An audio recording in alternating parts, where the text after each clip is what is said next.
सारी समस्या का हल। कहीं शिव भी आप पर इतनी करुणा कर,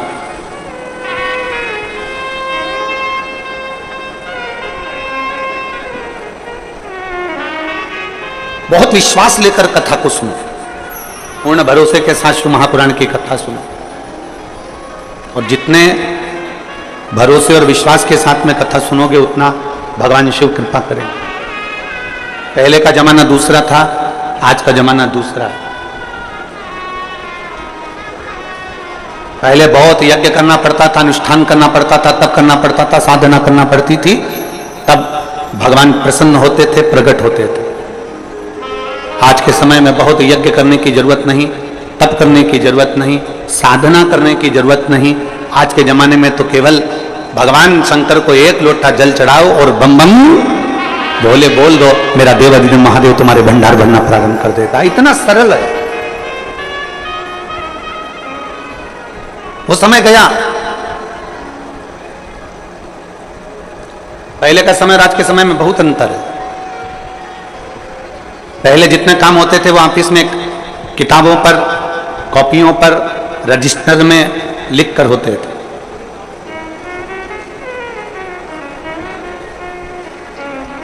पहले के जितने कार्य होते थे वो सब रजिस्टर पर लिख कर होते थे, कॉपी किताब में लिख कर होते थे। अब धीरे धीरे धीरे धीरे वो काम कम होता चले गया और लैपटॉप पर, कंप्यूटर पर वो सारा काम, वो सारा डाटा उस पर आ गया।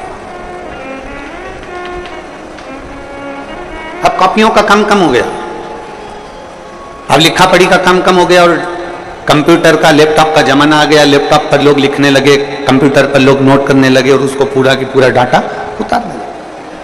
पहले जो काम 2 महीने में होता था, अब वो काम केवल 1 हफ्ते में, 5 दिन में, 3 दिन में, 7 दिन में हो जाता। अब जरा विचार करो, पहले का समय था कि डायरी लेकर चलना पड़ता था, पहले का समय था किताब लेकर चलना पड़ता था, पहले का समय था रजिस्टर लेकर चलना पड़ता था। अब तो लैपटॉप लेकर चलते हैं, पूरा डाटा एक क्लिक करते ही सामने आ जाता है। तो पहले निर्णय लेने में 2 महीना, 3 महीना, 4 महीना, 5 महीना, 6 महीना लग जाता था। आजकल एक क्लिक करो और मालूम पड़ जाता है कि व्यक्ति का जीवन क्या है, व्यक्ति का स्वरूप क्या है, कहां से आया है, कौन है, कैसा है, एक क्लिक से। पहले निर्णय लेने में 2-3 महीने लगते थे, आज निर्णय लेने में 2-3 महीने नहीं लगते। केवल लैपटॉप उठाया, चेक करा और क्लिक करा। अब पहले का समय इतना लगता था, आज के समय में समय नहीं लगता, तुरंत काम हो जाता है। उसी तरह सतयुग में, त्रेता में, द्वापर में भगवान का जो यज्ञ होता था, अनुष्ठान होता था, हजारों हजारों वर्ष तक लोग तप करते थे, साधना करते थे, भगवान की भक्ति करते थे। हजारों वर्ष तक लोग मौन होकर बैठे रहते थे। हजारों वर्ष तक शरीर पर राख, मिट्टी जम जाती थी, बॉबी बन जाती थी शरीर की। इतना तप, इतना यज्ञ, इतना अनुष्ठान करते थे, तब भगवान प्राप्त होता था। पर जैसे आज के जमाने में लैपटॉप एक क्लिक करो और तुम्हारा डाटा सामने आ जाता है, तुमने क्या करा तुम्हारे सम्मुख में आ जाता है। उसी तरह आज के समय में, कलिकाल में, एक लोटा जल महादेव को चढ़ा दो, सारा डाटा तुम्हारे सामने भगवान शिव की कृपा के रूप में आ जाता है। केवल एक लोटा जल। और अभी सावन में कितना? जम के बोलो जरा, 2 लोटा। पूरे वर्ष 1 लोटा और सावन महीना 2 लोटा जल। क्योंकि चातुर्मास में, सावन के महीने में हमारी भक्ति दुगनी होना चाहिए, हमारा भजन दुगना होना चाहिए, हमारा कीर्तन दुगना होना चाहिए, हमारा मंत्र जाप दुगना होना चाहिए।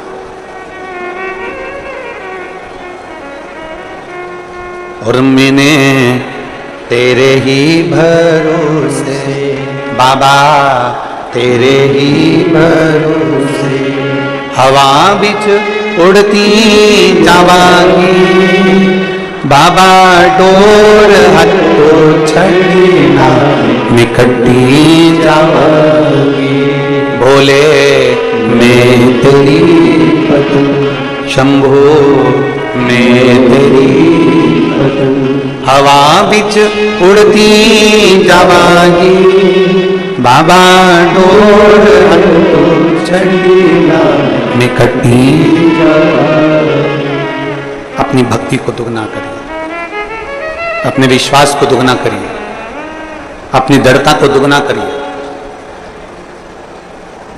गया जमाना जब किताबों से, डायरियों से, लिखा पढ़ी से काम होता था। आज का जमाना लैपटॉप का है, तुरंत काम होता है। इसलिए भगवान फल भी तुरंत देता है। जैसा कर्म करोगे वैसा फल तुम्हें तुरंत भोगना, तुरंत।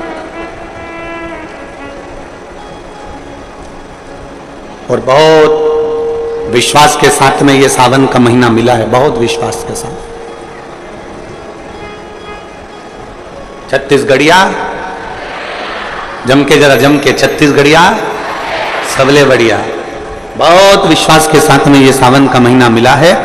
इस सावन के महीने में जितना जितना शिव की भक्ति कर सकते हो उतनी करो। आस्था चैनल के माध्यम से, फेसबुक यूट्यूब के माध्यम से जितने शिव भक्त भगवान शिव की अविरल भक्ति को सावन के महीने में धारण कर रहे हैं, वो एक विश्वास के साथ,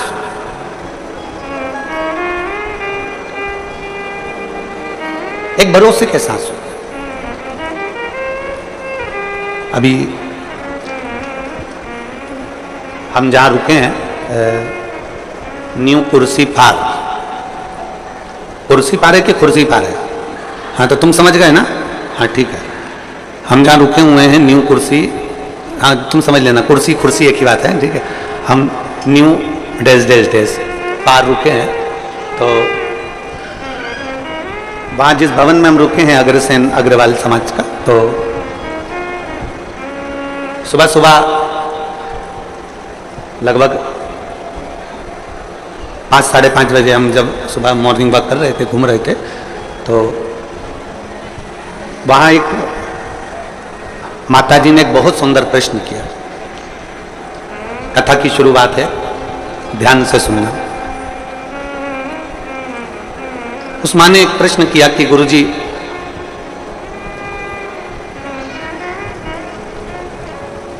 हम एक संस्था से जुड़े हैं और वो संस्था कहती है कि भगवान शंकर की पूजन मत करो, मूर्ति पूजन मत करो, शिव जी को जल मत चढ़ाओ, शंकर जी को अभिषेक मत करो, मूर्ति पूजन बंद करो।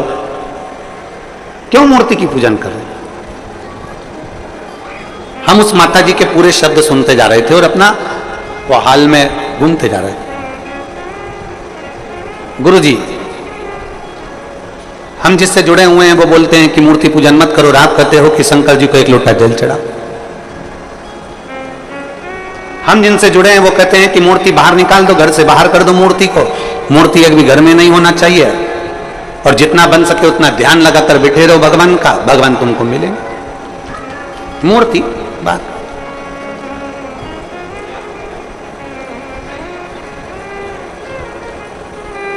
हमने उस मां से कहा, तुम जिस भी संस्था से जुड़े हो हमें उससे मतलब नहीं है। उसने तुमसे कहा कि मूर्ति बाहर कर दो, मूर्ति पूजन मत करो, ध्यान लगा कर बैठे रहो। हमने उस माँ से सुबह सुबह तो ये बात नहीं कही, क्योंकि उसने जो प्रश्न किया था वो सुबह सुबह उसका उत्तर देने के लिए हम नहीं दे पा रहे थे।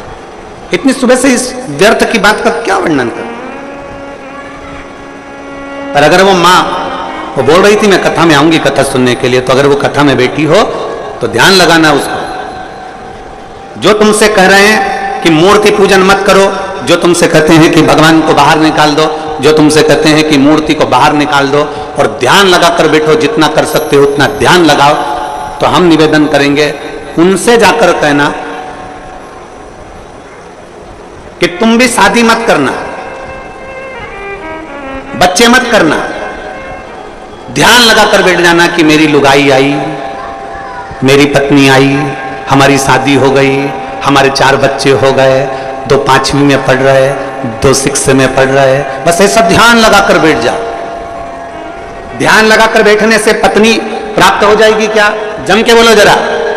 ध्यान लगाकर बैठने से बच्चे पैदा हो जाएंगे क्या? जम के बोलो जरा। ध्यान लगाकर बैठने से मकान बन जाएगा क्या? नहीं। ध्यान लगाकर बैठने से तुम ध्यान लगा लो मकान बन गया, 4 मंजिल का बन गया, अटैच लेट बाथ लग गया, पलंग लग गया, सोफा लग गया, तो क्या मकान बन जाएगा? नहीं। उसके लिए तुम्हें ध्यान से हटकर थोड़ी परिश्रम करना पड़ेगा तब मकान बन पाएगा, थोड़ा परिश्रम करना पड़ेगा तब जाकर कोई कार्य हो पाएगा, थोड़ा परिश्रम करना पड़ेगा तब तुम आगे बढ़ पाओगे। ध्यान रखना, जो कहते हैं कि मूर्ति पूजन मत करो, हम उनसे कहते हैं एक बार मेरे शंकर भगवान पे लोटा भर के जल चढ़ाकर देख, तू खुद अपने आप मूर्ति पूजन में लीन होता चले, अपने आप लीन हो। कोई लेट बनता है, कोई जल्दी बनता है, शिव को जल चढ़ाने वाला एक दिन सेठ जरूर बनता है, सेठ जरूर बनेगा। थोड़ा समय लग सकता है, थोड़ा समय लगेगा। एक पत्र है,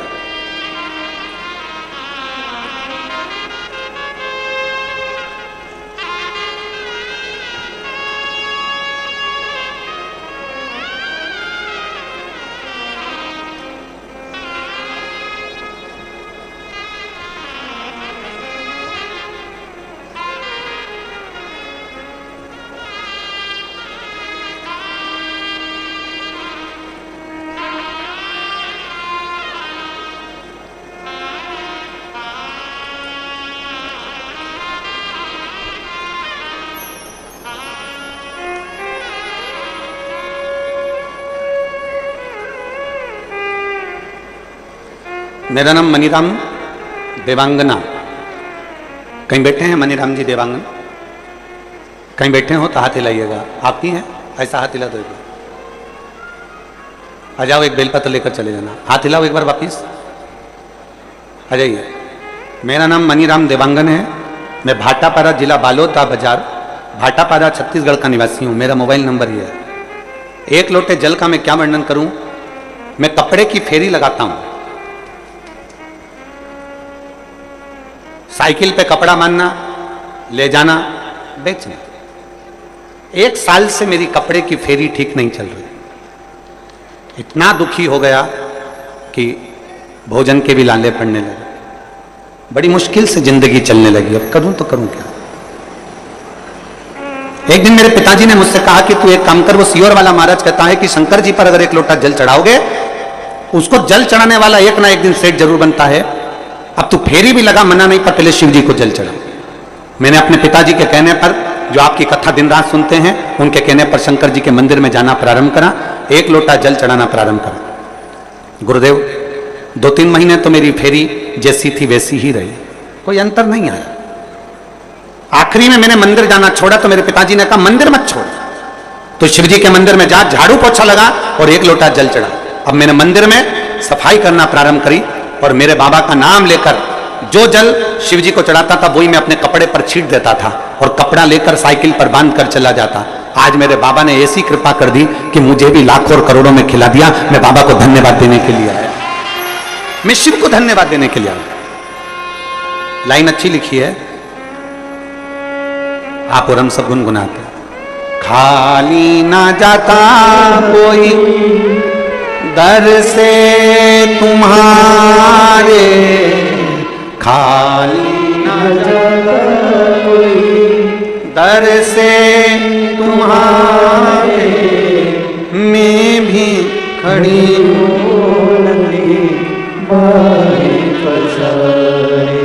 अपने हृदय से लगा लो, गिरा जा रहा हूँ, उठा लो भोले अपने दर से, अब तो ना टालो, गिरी जा रही हूँ, उठा लो। कोई लेट बनता है, कोई जल्दी बनता है, पर शिव को जल चढ़ाने वाला एक दिन सेठ।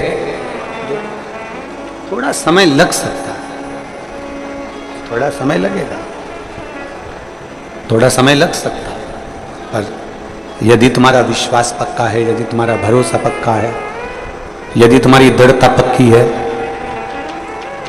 आपका भरोसा यदि पक्का है, विश्वास यदि पक्का है, हम तो कहेंगे कबाड़ा बेचने वाला हो, फल का ठेला लगाने वाला हो, पान की दुकान लगाने वाला हो, चाहे छोटे से छोटा काम करने वाला व्यक्ति भी हो, और अगर वो शंकर जी के मंदिर में जाकर एक लोटा जल चढ़ा रहा है, सफाई कर रहा है, तो ये विश्वास मानना 2 महीना, 3 महीना, 4 महीना, 6 महीना, 1 साल इंतजार जरूर करना। मेरा बाबा तुम्हारा वो जल चढ़ाने वाला हाथ एक दिन पकड़ लेगा और तुमको खींच कर आगे बढ़ा ही देगा, ये निश्चित है। थोड़ा समय लग सकता है,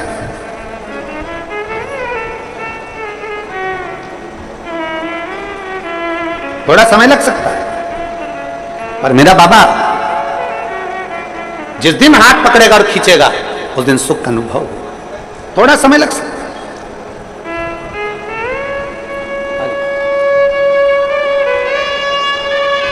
एक विश्वास, साइकिल पे कपड़ा बांध कर बेचने वाले के लिए भी शंकर ऐसी अविरल भक्ति पैदा कर दिया कि उस बच्चे ने लिखा है कि मुझे भंडार भरकर इतना दे दिया मेरे बाबा ने कि मुझे कमी।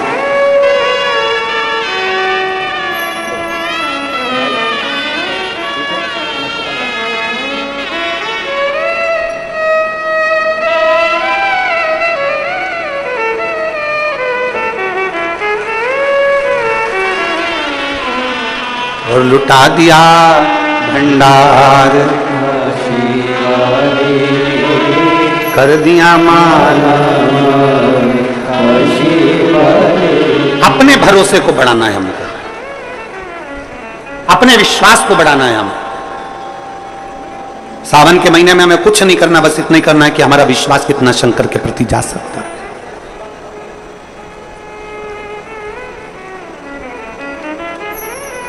बहुत सारे मिलेंगे आपको जो शंकर जी से आपको दूर करते जाएंगे, बहुत मिलेंगे।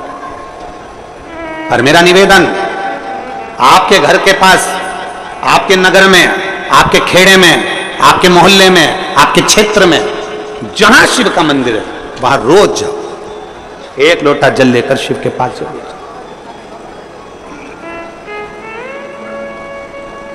उसके दरवाजे तक जरूर पहुंचो। 24,000 श्लोक का यह अपार समुद्र है शिव महापुराण की कथा। 12 संहिताओं में इसको बांट दिया गया है और 24,000 श्लोक की इस अपार समुद्र में से आप और हम बैठकर केवल 1-2 मोती निकाल पाएंगे, और उस मोती को भी अगर हमने अपने पास में रख लिया तो समझ लो कि हमारी जिंदगी सार्थक हो। ज्यादा हम नहीं निकाल पाएंगे। शिव महापुराण में से मात्र 1-2 मोती, 7 दिन की कथा में से हमको वो अनमोल मोती निकालना है। वो मोती हमारी जिंदगी की सार्थकता को उत्पन्न करे, और जिसने 2 मोती निकाल लिए उसका जीवन सार्थक। हमें ध्यान देना है कि हमारा मन, हमारा चित्त भगवान की ओर स्थिर हुआ कि नहीं। गेहूं पिसवाते हो? अरे बोलो तो जम के तो बोलो। पिसवाते हो? रोटी बनाते हो? खाते हो? गेहूं की पीसने की जो चक्की होती है ना, उसमें 2 पार्ट लगे होते हैं। एक पार्ट फिक्स और दूसरा पार्ट, जम के बोलो, घूमता रहता है।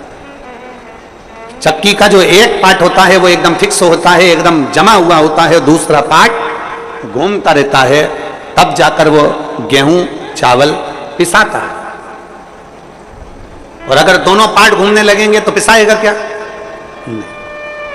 चक्की का एक पार्ट स्थिर है और दूसरा पार्ट घूम रहा है, उसी तरह इस शरीर के भी 2 पार्ट हैं, एक मन, दूसरा ये शरीर। शिव महापुराण की कथा कहती है मन को शंकर के चरणों में स्थिर रख लो और ये शरीर घूमने दो, परमात्मा को मिलने में देरी नहीं लग सकती। मन स्थिर रखो।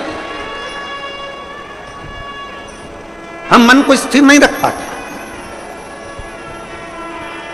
हम मन को जिस दिन स्थिर रख लेंगे, हम मन को जिस दिन पकड़ लेंगे, हम जिस दिन मन को अपनी स्थिरता में लाकर खड़ा कर देंगे, जिस दिन हमने मन की स्थिरता को निश्चित कर दिया, जिस दिन हमने मन को स्थिर कर दिया, फिर ये शरीर कहीं पर भी जाए, ये शरीर कहीं पर भी पहुंचे, अगर मन स्थिर हो गया तो फिर शरीर भी इधर उधर नहीं जा सकता। मन की स्थिरता। किसी किसी घर में बच्चों को इतने अच्छे संस्कार दे दिए जाते हैं, किसी किसी घर में बच्चों को इतना अच्छा ज्ञान दे दिया जाता है कि बच्चा किसी के साथ भी रहे उसका मन कभी बिगड़ता नहीं।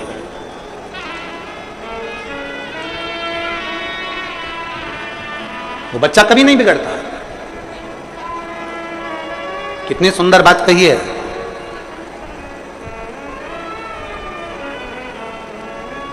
कैकेयी मंथरा अयोध्या में रहने के बाद भी नहीं सुधरे,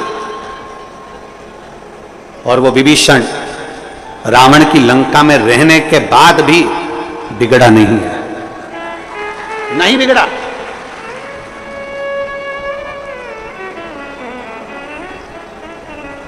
वो लंकापति रावण के लंका में रहने वाला वो विभीषण भगवान की विरल भक्ति में डूबा रहा, और उस मंथरा को इतना समझाया गया, मंथरा को इतना इतना कहा गया, कैकेयी को इतना समझाया गया, माता कैकेयी से इतना इतना कहा गया, पर वो सुधरने को तैयार नहीं, वो संवरने को तैयार। अपने मन को स्थिर बना। आपके बच्चों को बाल्यावस्था में जो संस्कार दिया जाए वो संस्कार इतना प्रबल होना चाहिए कि हमारे बच्चे, ये उसका शरीर, हमारे बच्चों का शरीर, हमारे बच्चे कहीं पर भी रहें, ये शरीर उसका कहीं पर भी रहे, मित्र कोई भी बने, दोस्त कोई भी बने, कहीं पर भी जाए, कहीं पर भी बैठे, किसी भी होटल में जाएं, कहीं पर भी बैठे, पर तुम्हारे घर के संस्कार की मूलता इतनी प्रबल होना चाहिए, तुम्हारे बच्चों का मन इतना स्थिर होना चाहिए कि नहीं, मेरे पापा के संस्कार ऐसे हैं, मेरी मम्मी के संस्कार ऐसे हैं, मेरी महतारी के संस्कार ऐसे हैं, मेरे पिता के संस्कार ऐसे हैं, मैं अपने पिता को धोखा नहीं दे सकता, मैं अपनी मां को धोखा नहीं दे सकती, मैं गलत जगह पर भटक नहीं सकती, मैं गलत जगह पर जा नहीं सकती। यह हमारे मन की स्थिरता बताती।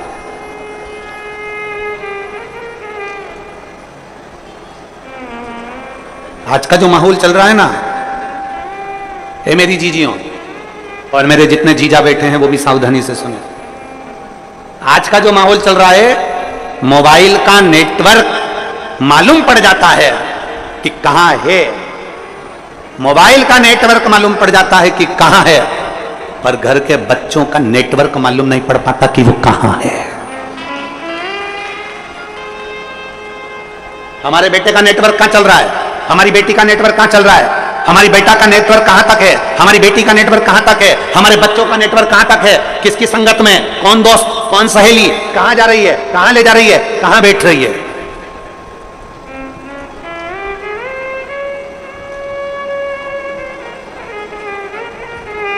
नेटवर्क कहां है। गुरु नानक देव जी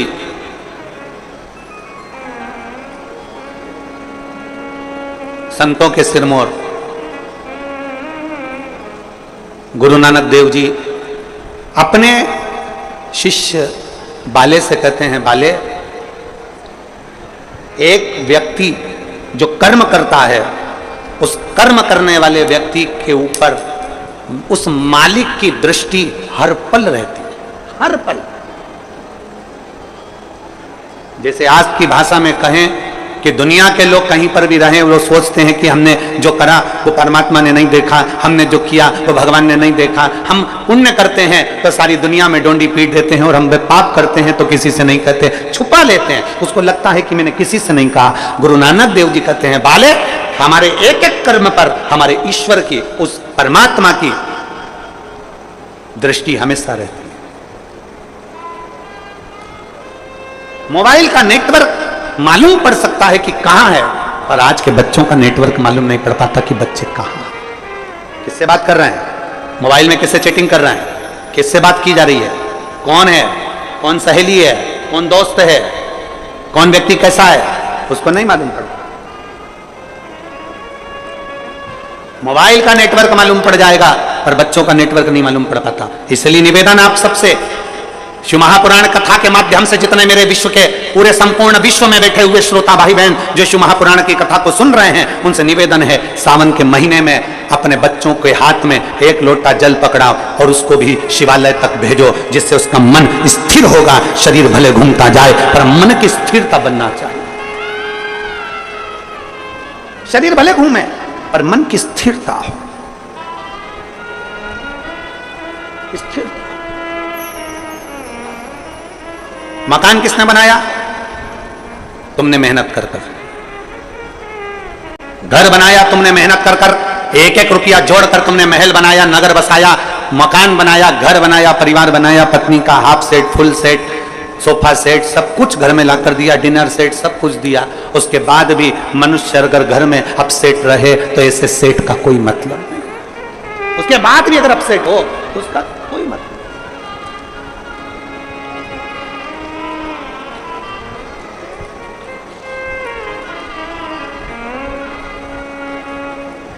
शादी में अभी हम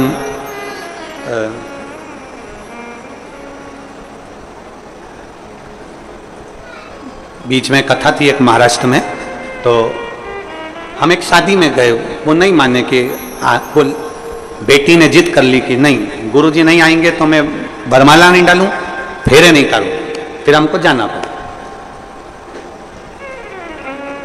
अब वो बेटी ऐसा हाथ करी, हमने उसके हाथ में श्रीफल वगैरह दिया, तो उसके हाथ में नाम लिखा हुआ था। तो हमने बेटी से पूछा क्यों रही ये हाथ पे नाम किसका लिखा है?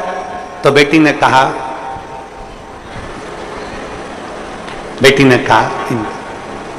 मैंने पूछा बेटा ये नाम किसका लिखा है? तो के मेरे पति का। अच्छा, तो हमने कहा कि ये तुमने हाथ पे नाम क्यों लिखवाया? तो वो बोली कि मैंने जब मेहंदी मंडवा रही थी तो मेरी जो चाची जी हैं वो बोली कि हाथ में अगर पति का नाम रहता है तो पति मुट्ठी में रहता है।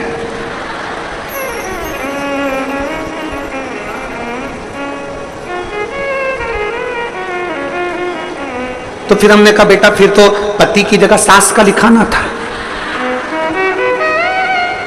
फिर पति का क्यों? अगर हाथ पे नाम लिखने से पति मुट्ठी में आ जाए तो सास का नाम लिखाती कि सास मेरी मुट्ठी में हो जाए। देख, हमने उस बेटी से कहा देख, संसार में किसी को मुट्ठी में करने का प्रयास मत करो, प्रयास करो कि मेरे हाथ से सब छूटे रहें और मेरा महादेव मेरे हाथ में पकड़ा रहे, बस इससे ज्यादा मेरा देव अधिदेव महादेव मेरे हाथ से पकड़ा,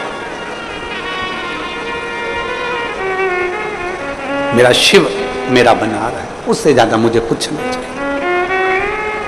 हम संसार के लोगों को अपना बनाने का प्रयास कर रहे हैं, हम संसार के लोगों को अपना बनाने का प्रयास कर रहे हैं, हम संसार के लोगों को अपना जोड़ने का प्रयास कर रहे हैं, हम संसार के लोगों को ये विचार करते हैं ये परिवार नाते रिश्ते कुटुंब कबीले सब मेरे बनते चले जाएं। शिव पुराण कहती है हम जितना जितना संसार के लोगों को अपना बनाने का प्रयास करेंगे ये हमसे दूर हटते चले जाते हैं। इसलिए प्रयास ये करो कि हमारा शिव, हमारा शंकर, हमारा ओघड़दानी, मेरा देव अधिदेव महादेव, मेरा शंभु, मेरा त्रिकालदर्शी, मेरा शिव हमारा बन जाए, बाकी की दुनिया भले जाए तो जाए। और शंभु शरणे पड़ी मांगो घड़ी रे दुख का दया करीन दर्शन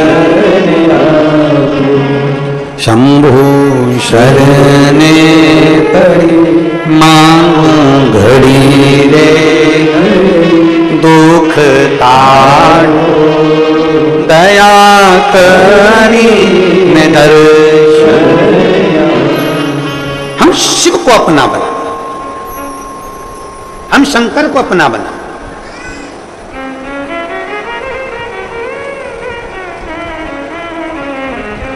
हाथ पर नहीं दिल पर हमारे शिव का नाम अंकित कर ले, श्री शिवाय नमस्तुभ्यम। जब हमने अंकित कर लिया तो हमारे हर पल हर घड़ी हर क्षण हर श्वास में शिव रमेगा।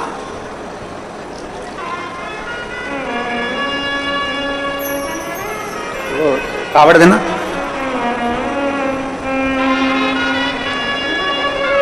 कावड़ देखिए आप लोगों ने, ये कावड़, इसमें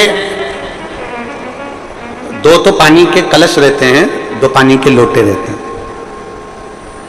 भक्ति की डोरी बंधी होती है और एक बांबू एक बांस लगा रहता है। इसमें मूलतः डंडे का प्रयोग में बांस का प्रयोग किया जाता है। इसमें मूलतः इस कावड़ में डंडे के प्रयोग की जगह बांस का, बांबू का। इधर छत्तीसगढ़ में क्या बोलते हैं? बांस बोलते हो, बांबू बोलते हो? बांस। महाराष्ट्र में बांबू बोलते हैं इसको, बांबू। मूलतः प्रयोग होता है। अब जब हम इस कावड़ में अगर देखें तो सबसे मुख्य अगर कुछ होता है कावड़ ले जाने में तो वो बांबू होता है, बांस होता है। और बांबू का जो पेड़ होता है, बांस जो होता है उसमें थोड़ी दूर तक अच्छा रहता है, फिर गठान आ जाती है, फिर थोड़ी दूर तक अच्छा रहता है, फिर गांठ आती है, फिर थोड़ी दूर तक अच्छा रहता है, फिर गांठ आती है। बोलो देखा कि नहीं देखा आप लोगों ने? बांबू में जगह जगह पर गांठ आती रहती है और बांबू अंदर से पोला रहता है।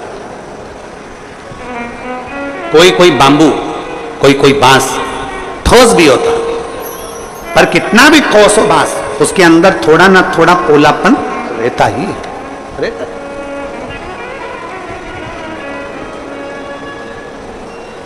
शादी में, विवाह में, जन्म में, मरण में, मृत्यु के समय पर भी बांबू का बांस का प्रयोग किया जाता है आखिरी तक। और कांवड़ चढ़ाने के लिए भी जिस बांस को पकड़ा जाता है, जिस बांबू को पकड़ा जाता है, जिसमें 2 कलश बंधे होते हैं, उसको हम पूरे समय अपने हाथ में, कंधे पर, दोनों कंधे पर किसी भी तरह से उसको लेकर सावन के महीने में शंकर जी के पास जाते। उसका कारण क्या है? क्यों, किस लिए? और बोलते बोलते जा रहे हैं, बोल बम बोल बम बोल बम बोल बम बोल बम बोल बम बोल, बोलते बोलते।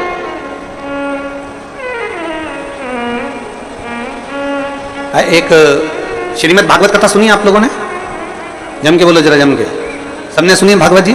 भागवत जी में एक प्रसंग आता है कि धुंधकारी बांबू के अंदर, बांस के अंदर जाकर बैठ जाता है। 7 दिन की कथा होती है। 7 दिन में धुंधकारी फिर वो बांस के 7 गांठों में से बाहर निकल जाता है और उसकी मुक्ति हो जाती है, उसका मोक्ष हो जाता है।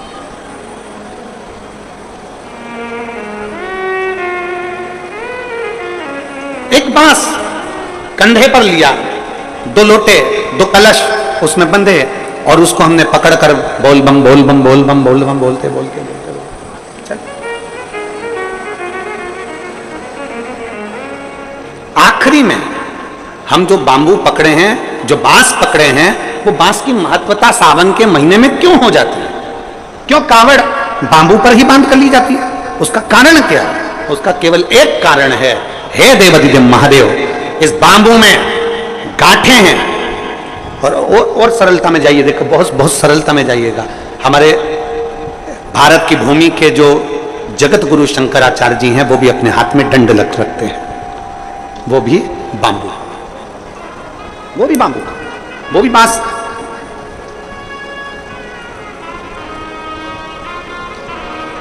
वो भी बांस का।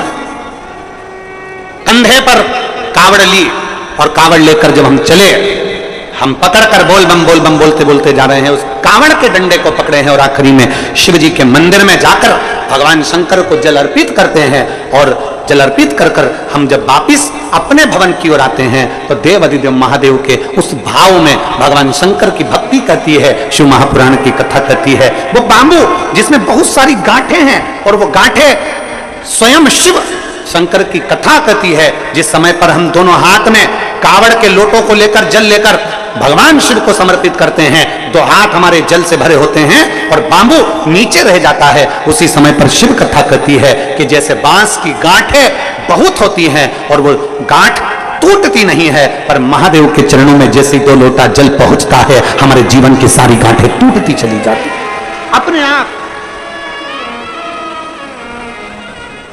कई लोग छत्तीसगढ़ से मालूम नहीं जाते कि नहीं जाते, हमें नहीं मालूम, पर देवघर,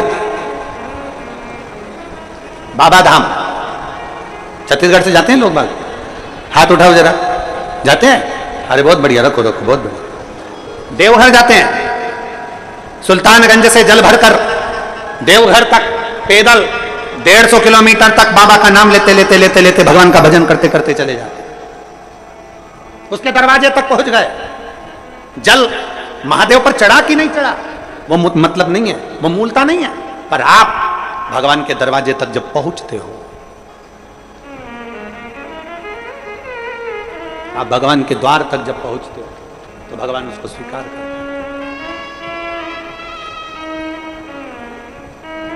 पहुंचते हैं हम उसके दरवाजे तक, जब पहुंचेंगे तो सुख का अनुभव अपने आप होगा। अपने शिव कथा कहती है, कावड़ लेकर जब हम भगवान देवादिदेव महादेव की ओर बढ़ते हैं कावड़ लेकर,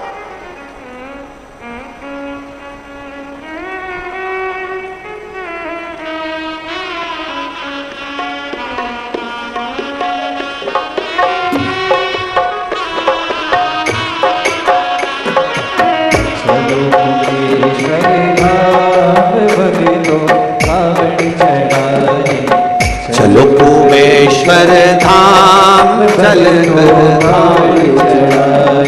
चलो कुबरेश्वर धाम चल कर कावड़ चढ़ाए।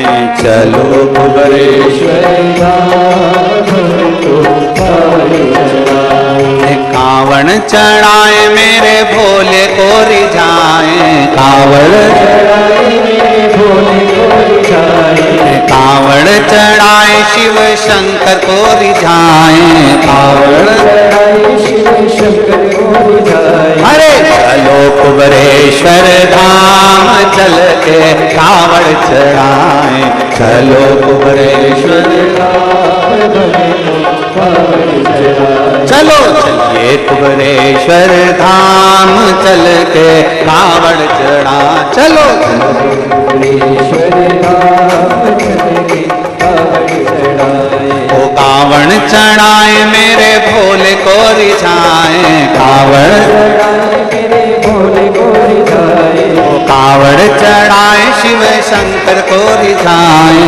कावड़ चढ़ाए शिव शंकर को रिझाए। चलो चलिए कुबरेश्वर धाम चल के कावड़ चढ़ाए। चलिए कुबरेश्वर चलिए कुबरेश्वर धाम चल के कावड़ चढ़ाए। चलिए कुबरेश्वर बड़े भाव से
कावड़ माता गौरा चढ़ाई। पहली कावड़ माता गौरा चढ़ाई। पहली कावड़ माता गौरा चढ़ाई। पहली कावड़ माता गौरा चढ़ाई। ओ गौरा चढ़ाई भोले बाबा को रिझाई। गौरा चढ़ाई भोले बाबा को रिझाई। गौरा चढ़ाई शिव शंकर को रिझाई। गौरा चढ़ाई शिव शंकर को रिझाई। चलो चलिए कुबरेश्वर धाम चल के कावड़ चढ़ाए।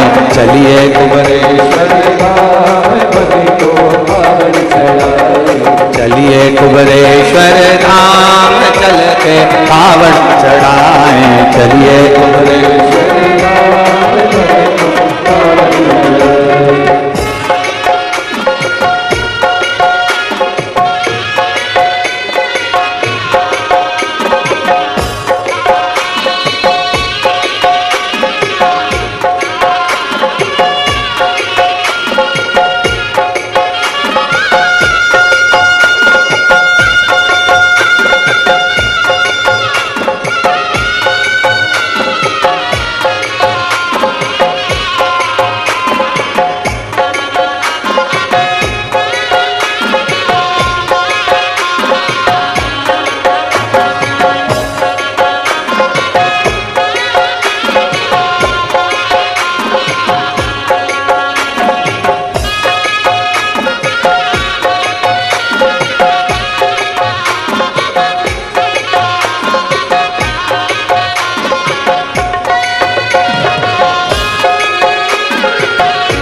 दूजी कावड़ माता लक्ष्मी चढ़ाई, दूजी कावड़ माता लक्ष्मी चढ़ाई, दूजी कावड़ माता लक्ष्मी चढ़ाई, दूजी कावड़ माता लक्ष्मी चढ़ाई, लक्ष्मी चढ़ाई नारायण को पाई, लक्ष्मी चढ़ाई नारायण को पाई, लक्ष्मी चढ़ाई नारायण को पाई, लक्ष्मी चढ़ाई नारायण को पाई। चलो चलिए कुबेरेश्वर धाम चल के कावड़ चढ़ाए, चलिए कुबेरेश्वर धाम कावड़ चढ़ाई, चलो चलिए कुबेरेश्वर धाम चल के कावड़ चढ़ाए, चलिए कुबेरेश्वर धाम कावड़ चढ़ाई।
कावड़ माता सीवन चढ़ाई, तीजी कावड़ माता सीवन चढ़ाई, तीजी कावड़ माता सीवन चढ़ाई, तीजी कावड़ माता सीवन चढ़ाई, सीवन चढ़ाई सारे भक्त जाए, सीवन चढ़ाई सारे भक्त जाए।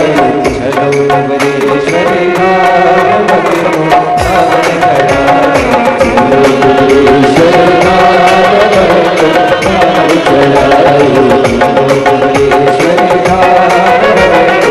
कावड़ चढ़ाई, चलो कुबेरेश्वर चलो चलिए कुबेरेश्वर धाम चल के कावड़ चढ़ाए, चल के कावड़ चढ़ाए, चल के कावड़ चढ़ाए, चल के कावड़ चढ़ाए, चलो चलिए चल के कावड़ चढ़ाए, चल के कावड़ चढ़ाए, चल के हार हार। अपने स्थान पर बैठकर भगवान शिव जी से अपने मन की बात, सावन का महीना और श्रावण के महीने की ये प्रथम शिव महापुराण की कथा, बड़े भावों से प्रथम दिवस, अपने दिल से बाबा से अपने मन की बात कहिएगा, भाव से दिल से बाबा से प्रार्थना। जहां जगह मिले वहां बैठकर, पीछे वाले अगर कीचड़ हो रहा हो तो खड़े खड़े छातों के नीचे, और जो अंदर बैठे हैं जिनको जगह है वो बैठकर बाबा से अपने मन की बात करें,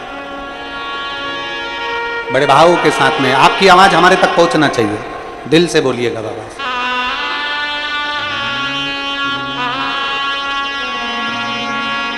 श्री शिवाय नमस्तु, श्री शिवाय नमस्तु, श्री शिवाय नमस्तु, श्री शिवाय नमस्तु, श्री शिवाय नमस्तु। भोला सब दुख काटो भार, ओ काटो हमारा।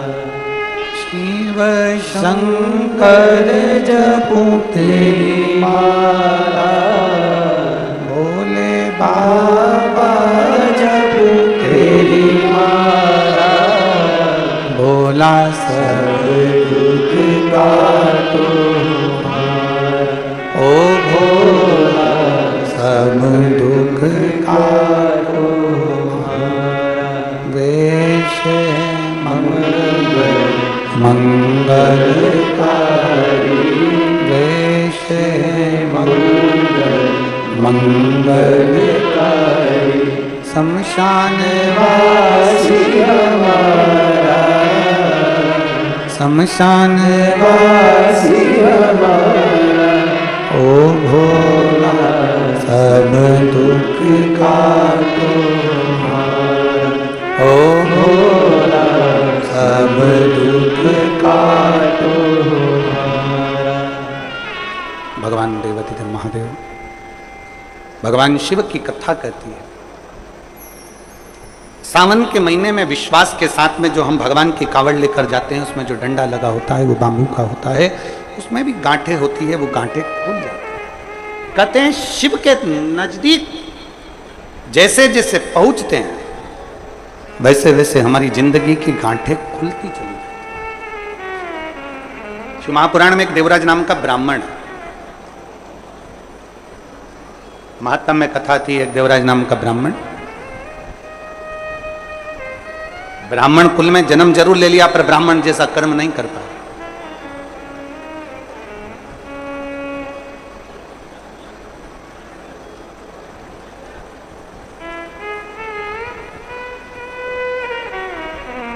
एक व्यसन, एक वासना, एक निंदा। ब्राह्मण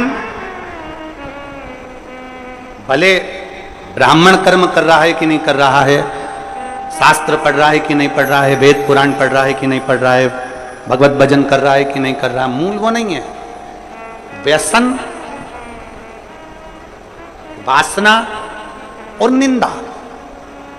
ब्राह्मण अगर ये तीन चीजों से दूर है, कौन कौन सी तीन चीजें, जम के बोलो जरा। पहले नंबर पर है व्यसन। कोई गलत व्यसन में तो नहीं पड़ा है, मांस मदिरा गलत चीज, कोई बहुत मालूम पड़े व्यसन में डूबा रहता हो तो ऐसा ब्राह्मण की मूलता नहीं। व्यसन, वासना, पर स्त्री को मां के तुल्य देखे, पर कन्या को बेटी के तुल्य देखे, उसके नेत्रों में कहीं वासना ना हो। एक व्यसन, दूसरा वासना और तीसरे नंबर पर है निंदा। अगर कोई ब्राह्मण के कुल में जन्मा है और वो निंदा से दूर है, बुराई से दूर है, किसी की निंदा नहीं करता, किसी के लिए अपशब्द नहीं बोलता, वो ये मान लेता है कि ये संपूर्ण ब्रह्मांड, संपूर्ण सृष्टि उस परमात्मा ने रची है, इसमें अच्छे लोग भी हैं तो बुरे लोग भी हैं, तो निंदा करने से कौन सा लाभ मिलेगा। तीन चीजें अगर ब्राह्मण के पास में है, एक व्यसन से दूर, दूसरा वासना से दूर, तीसरा निंदा से दूर अगर कोई ब्राह्मण है तो समझ लेना वो सारे वेद और पुराण का शास्त्री है, वो मरमत। उसने भले वेद पढ़े कि नहीं पढ़े, शास्त्र पढ़े कि नहीं पढ़े, पुराण पढ़े कि नहीं पढ़े, मालूम नहीं। उसने कभी पूजन करी कि नहीं, पता नहीं। उसने कभी मंत्र जाप किया कि नहीं, पता नहीं। उसने कभी संध्या करी कि नहीं, पता नहीं। पर जिस ब्राह्मण, जो ब्राह्मण व्यसन से, वासना से और निंदा से दूर रहता है, समझ लेना वो ब्राह्मण वेद और पढ़े हुए, शास्त्र पढ़े हुए ब्राह्मण के तुल्य होता है। व्यसन से दूर रहे, वासना से दूर रहे और निंदा से दूर।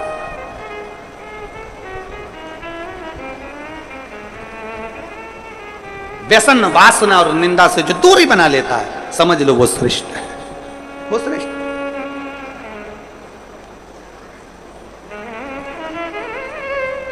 आज के जमाने में हम किसी से भी कह देते हैं, महाराज जी आशीर्वाद तो दे दो। अगर चतुर महाराज होगा, चतुर होगा तो वो कह देगा मेरे आशीर्वाद से क्या करना, तुम्हें अगर आशीर्वाद लेना है तो अपने घर के बुजुर्गों का, माता पिता का और परमात्मा का आशीर्वाद लेते रहो, जिंदगी सार्थक हो जाए।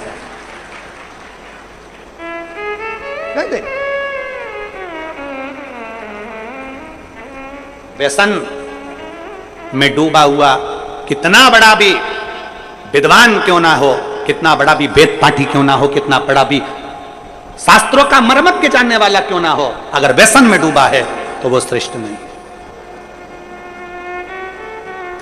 कितना बड़ा भी मर्मज्ञवान हो, कितना बड़ा भी वेद पाठी हो, कितना बड़ी विद्वत्ता हो, अगर वो वासना में डूबा है तो वो श्रेष्ठ नहीं। लंकाधिपति रावण के पास में इतनी विद्वत्ता थी, इतना विद्वान था, इतना ज्ञानी था, इतना ज्ञानी था, इतनी विद्वत्ता लंकाधिपति रावण के पास में थी कि सारे मंत्र, सारी साधना, सारे तप, सब कुछ लंकाधिपति रावण जानता था। पर व्यसन में भी रावण डूबा रहा, वासना में भी रावण डूबा रहा, और निंदा में भी रावण डूबा रहा। इसलिए कोई दिया जलाने वाला नहीं बचा, समाप्त हो गया संपूर्ण। आप भले वेद ना पढ़िए, आप भले शास्त्र ना पढ़िए, आप भले मर्मज्ञ मत बनिए, आप भले विद्वान मत बनिए, पर ब्राह्मण के 3 लक्षण अगर आपके अंतर्गत हैं, आप व्यसन से दूर हो, आप वासना से दूर हो, आप निंदा से दूर हो, किसी की निंदा आपके मुख पर नहीं आती, किसी की बुराई आपके मुख पर नहीं आती, समझ लेना कि कहीं ना कहीं आप शंकर का एक रूप धरकर पृथ्वी पर आए हो, कहीं ना कहीं राम का एक रूप रखकर आप मृत्यु लोक में आए हो, कहीं मेरे कृष्ण ने आप पर कृपा करी तो कहीं अपने अंश को भूमि पर भेज दिया। अगर इन 3 चीजों से आप दूर हो, आपकी भक्ति, आपका विश्वास, आपकी दृढ़ता, बराबर। एक पत्र है,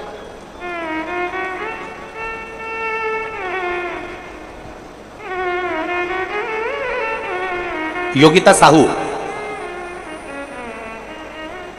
चंद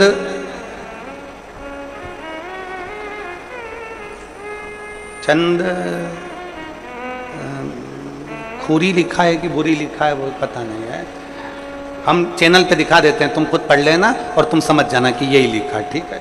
कैमरे वाले भैया जरा आओ तो जरा इनको बताओ क्या लिखा हुआ है। मैं योगिता साहू, चंद, अब तुम पढ़ लेना, फिर दुर्ग, ठीक है। खुरी खुरी, हाँ चंद खुरी, हाँ ठीक है, समझ गए। हर हर महादेव। मैं योगिता साहू, चंद खुरी, दुर्ग से। कहीं बैठी हो तो हाथ हिला सकती हैं। योगिता साहू कहीं बैठी हैं चंदखुरी से तो हाथ हिला सकती हैं। मैं बाबा का क्या वर्णन करूं गुरुदेव। कहीं बैठी हो और अगर बच्चे को लाई हो, इधर बैठी हैं क्या, बच्चे को लाई हो तो लेकर आ सकती हैं, ले आओ। मैं भोले बाबा का क्या वर्णन करूं गुरुदेव।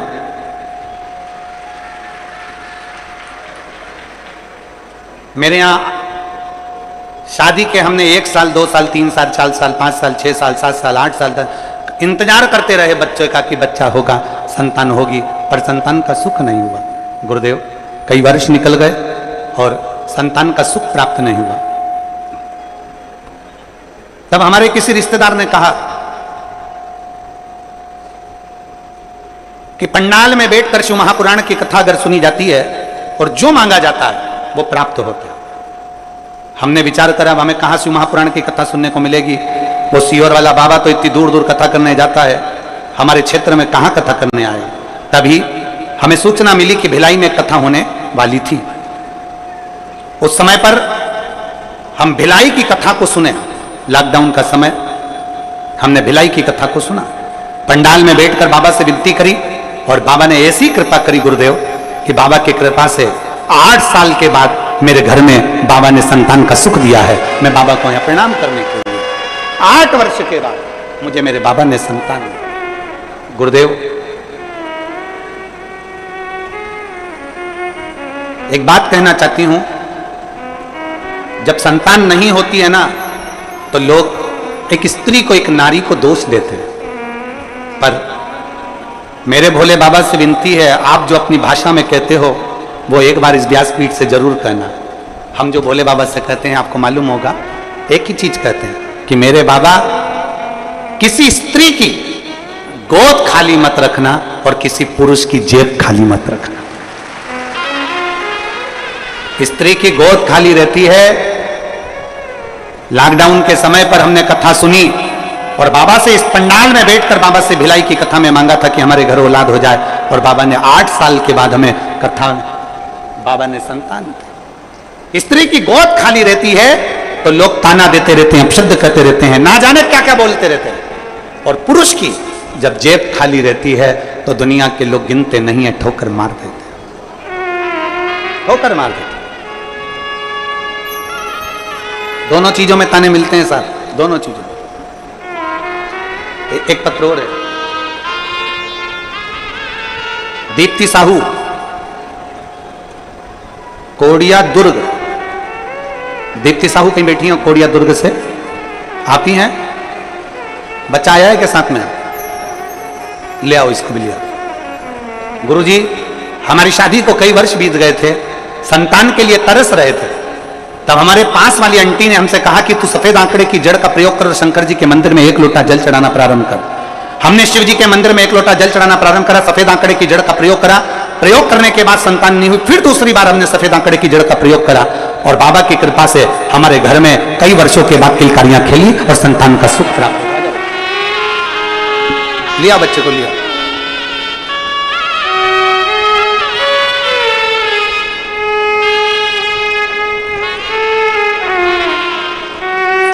प्रणाम करो, प्रणाम करो। शंभू, शंभू,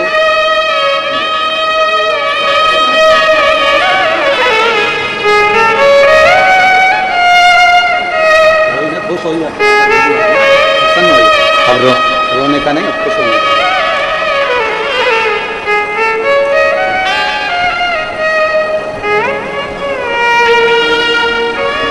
और खानी ना जाता कोई दर से तुम्हारे, खानी ना जाता कोई दर से तुम्हारे, मैं भी खड़ी हूँ नन्ही बाहें पसारे, अपने हृदय से लगा लो, लगा लो, गिरा जा रहा हूँ, उठा लो, उठा लो, भोले अपने दर से अब तो ना टालो, गिरी जा रही हो, उठा लो, उठा लो।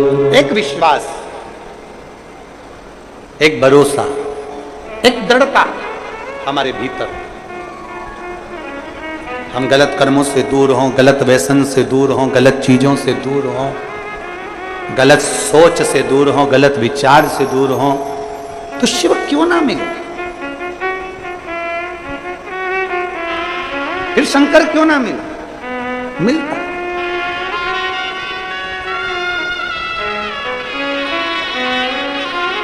बधाई हो।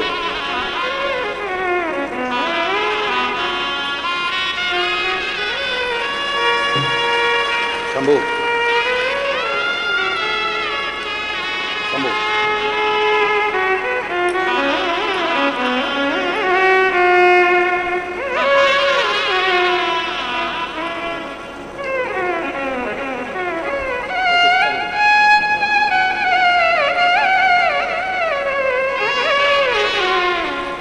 एक विश्वास के साथ में हम शिव को भज रहे हैं।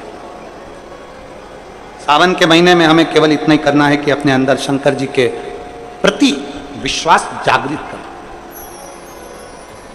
शिव के प्रति एक भरोसा जागृत करना। फिर आपको कुछ नहीं करना है। हमने पहले भी कहा, शंकर भगवान को 1 लोटा जल चढ़ाने वाला कहीं पर भी चले जाए, वो मेरे शंकर की दृष्टि से दूर नहीं रहता, शिव की दृष्टि उस पर पड़ी ही रहती है। देवराज नाम का ब्राह्मण कर्म से वंचित था, और ये 3 चीजें, व्यसन, वासना और निंदा, उसमें तीनों थी, तीनों। वो व्यसन में भी डूबा रहता था, वासना में भी डूबा रहता था, और निंदा में भी डूबा रहता था। एक बहुत सुंदर बात शिव महापुराण की कथा कहती है, कोई निंदा करने वाला कितने भी वेद और पुराण और शास्त्रों का वाचन कर ले, उसके मुख से सुनी हुई पुराण कथा भी हमारे जीवन का कल्याण नहीं कर पाती। व्यसन और वासना में डूबे हुए व्यक्ति के मुख से कितना भी प्रवचन सुन लो, वो हमारा कल्याण नहीं कर सकता, वो हमारा कल्याण नहीं कर सकता। आज के जमाने में डुप्लीकेट ना जाने कितने सारे बाबाओं का ढेर लगा पड़ा हुआ है। सावधानी की बहुत जरूरत है, बहुत जरूरत। फिर निवेदन है, पानी पियो छान और गुरु करो जान। नहीं तो आज के जमाने में गुरु फिरे बाजार में, हमसे दीक्षा ले, नरक पड़ो चाहे स्वर्ग जाओ, माल हम ही को देओ। आज का जमाना ऐसा हो गया है। आज के जमाने में तुम्हारे को कोई नहीं कहेगा कि तुम्हारा उद्धार हो रहा है कि नहीं हो रहा, कल्याण हो रहा है कि नहीं हो रहा, अविरल भक्ति प्राप्त हो रही कि नहीं हो रही, भजन मिल रहा है कि नहीं मिल रहा, स्मरण मिल रहा है कि नहीं मिल रहा, मंत्र जाप, नाम जाप, कीर्तन, शिव नाम, भगवान की भक्ति में डूब रहे कि नहीं डूब रहे, कोई मतलब। आप अपनी भक्ति में डूबने का प्रयास करो। अभी गुरु पूर्णिमा महोत्सव में गुरु महादेव शिव महापुराण की कथा में कहा था, इंसान को गुरु बनाने से पहले अपने अंदर एक विश्वास प्रकट कर कर शंकर भगवान के शिवलिंग को छूते हुए ईश्वर को अपना गुरु बनाने का प्रयास करो, क्योंकि इंसान कब गड़बड़ कर जाए पता नहीं, पर ईश्वर कभी गड़बड़ी नहीं करता। वो जो रचता है वो श्रेष्ठ ही रचता है। ईश्वर को बनाओ। माया सबको भरमाती है, माया किसको नहीं पकड़ती। एक चेला और एक गुरुजी जा रहे थे, नदी में बहाव था। चेले ने गुरुजी से कहा, गुरुजी एक कम्मल बेरा है। कम्मल जिसको लोग रात्रि को सोते हैं उड़कर, कम्मल बह रहा है पानी में। गुरुजी ने कहा कहाँ है? वो देखो वो पानी में बह रहा है। गुरुजी ने कहा कम्मल तो अच्छा। चेला कहने लगा, गुरुजी जाऊं कम्मल लेने? गुरुजी ने कहा मत जा बेटा, कम्मल लेने के लिए क्या करना, अपने पास कम्मल की ढेरी लगी हुई है, क्या करेगा कम्मल लाके? नहीं गुरुजी, कम्मल लेने तो जाऊंगा। गुरु का कहना चेले ने नहीं माना, नदी में कूद गया, कम्मल लेने के लिए गया। जैसे कम्मल लेने के लिए वो गया, कम्मल लेकर आने लगा, कम्मल पकड़ लिया। उसको नहीं मालूम था कि ये कम्मल नहीं है, ये तो कोई भालू पानी में बह रहा था। तो भालू ने उस शिष्य को पकड़ लिया, अब वो छोड़ नहीं रहा। गुरुजी घाट पे से चिल्ला रहे, बेटा कम्मल छोड़ दे। शिष्य चिल्ला कर कह रहा है, गुरुजी मैंने तो कम्मल को छोड़ दिया, पर कम्मल मुझे नहीं छोड़ रहा है। तो भालू ने पकड़ लिया,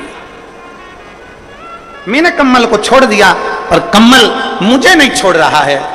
बस यही संसार है।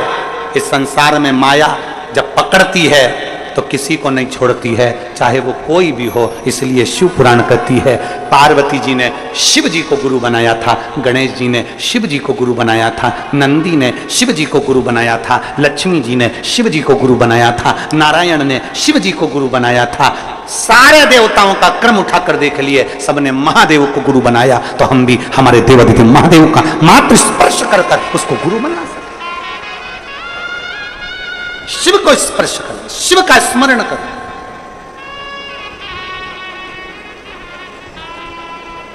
व्यसन, वासना और निंदा ये दूर रहे। और कितना कितना छत्तीसगढ़ पुलिस, छत्तीसगढ़ शासन की जो पुलिस है, वो तो निरंतर कई सालों से एक अभियान चलाती आ रही है, व्यसन मुक्त, नशा मुक्त, नशे से मुक्त। शायद भारत की संपूर्ण प्रदेशों में से केवल एक छत्तीसगढ़ की पुलिस एक ऐसी होगी जो यह अभियान चलाती है कि हमारा प्रदेश, हमारा देश नशे से मुक्त हो।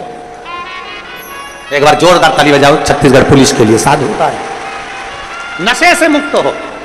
और शिव महापुराण भी यही कर रही है। आज के दुनिया के लोग कह देते हैं शंकर भगवान तो भांग का नशा करते हैं, शंकर भगवान गांजे का नशा करते हैं, शंकर भगवान चिलम पीते हैं, भगवान शंकर ऐसा करते हैं। दुनिया के लोगों की दृष्टि गड़बड़ हो गई है, दुनिया के लोगों की सोच गड़बड़ हो गई है। शंकर भगवान को दुनिया के लोग केवल बदनाम करने में लगे हुए हैं, इसलिए उनके जो फोटो बना दिए वो गांजा पीते हुए बना दिया, उनके फोटो बना दिए चिलम पीते हुए बना दिया, उनका फोटो बना दिया लोटे में भांग पीता हुआ बना दिया। अरे मेरे देवादिदेव महादेव ना कभी गांजा पीते हैं, ना कभी भांग पीते हैं। मेरे महादेव तो नशे से मुक्त रहने की सलाह देते हैं कि नशे से मुक्त रहिए, नशे से मुक्त। ये तो दुनिया की दृष्टि गलत है ना। जिसकी गलत दृष्टि होती है ना, उसी को गलत दिखता है। रोड पे गाय ज्यादा हो जाती है तो दुनिया के लोग कहते हैं कितनी आवारा गाय घूम रही है। अरे आवारा तेरी आंख हो गई, जो तुझे गौमाता भी आवारा नजर आ रही है। आवारा तेरे नेत्र हो गए, इसलिए तुझे गौमाता आवारा नजर आ रही है। याद रखना, हमारी दृष्टि जैसी होती है, सामने की सृष्टि वैसी नजर आती है। नीला चश्मा लगाओगे तो नीला दिखेगा, काला लगाओगे तो काला दिखेगा, पीला चश्मा लगाओगे तो पीला दिखेगा, गुलाबी लगाओगे तो गुलाबी दिखेगा। जैसा चश्मा आंखों में चढ़ा रहेगा वैसा दिखेगा। हम जैसे हैं वैसे हमको सब नजर आते हैं। गौ माता कभी आवारा नहीं होती, हमारी दृष्टि आवारा हो गई। दूध निकाला, छोड़ दिया, रोडों पर फिर रही है, कचरा खा रही है, पॉलीथीन खा रही है और उसकी दशा बिगड़ रही है। कहीं से तो गुजारा करेगी, कहीं से तो पेट भरेगी गौ माता। वो आवारा नहीं है, आवारा हमारी दृष्टि है।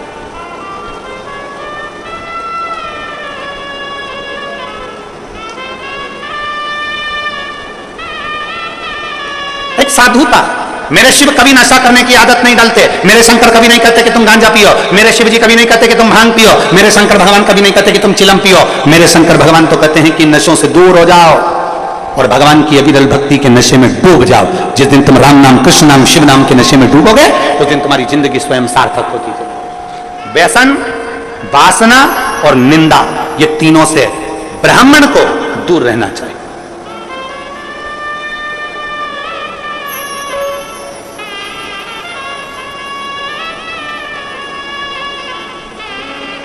कई लोग कहते हैं ब्राह्मण की पहचान होती है यज्ञोपवीत से, कई लोग कहते हैं ब्राह्मण की पहचान होती है तिलक से, कई लोग कहते हैं ब्राह्मण की पहचान होती है शिखा से।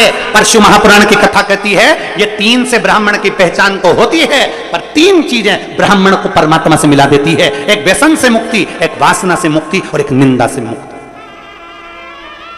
ये तीन चीजें परमात्मा से मिला। व्यसन, वासना और निंदा ये दूर हो जाती। पर देवराज नाम का ब्राह्मण व्यसन से दूरी नहीं बना सका, देवराज नाम का ब्राह्मण वासना से दूरी नहीं बना सका, देवराज नाम का ब्राह्मण निंदा से दूरी नहीं बना सका। इसने घेर रखा था और ऐसा घेरा कि देवराज एक दिन चोरी का धन लेकर आ रहा था। चोरी का धन उसके पास में था और वो चोरी का धन उसके साथ में किसके लिए ला रहा था? देवराज चोरी किसके लिए कर रहा था? देवराज को चोरी की जरूरत क्या पड़ गई? पेट भरने जितना तो मेरा भोलेनाथ सबको देता है, पेट भरने जितना तो मेरा बाबा सबको देता है, क्योंकि उसने संकल्प लिया है कि मृत्यु लोक में मैंने तुझे जन्म दिया है तो तेरे पेट भरने की जवाबदारी मेरी है। पर याद रखना, पेट भरने जितना मैं दूंगा, तेरा परिवार जितना बढ़ता चले जाएगा, उतना उतना तेरे धन की व्यवस्था में करते चले जाऊंगा, उतना उतना तेरे भोजन की व्यवस्था में करते चले जाऊंगा, सब कुछ मैं दूंगा। पर जब तू गलत जगह पर जाएगा, गलत सोच रखेगा, गलत दृष्टि रखेगा, तो गलत जगह से फिर धन आएगा और गलत जगह से धन आएगा तो वो तुझे बर्बाद कर दे, वो तुझे नष्ट कर दे, वो तुझे तकलीफ दे दे।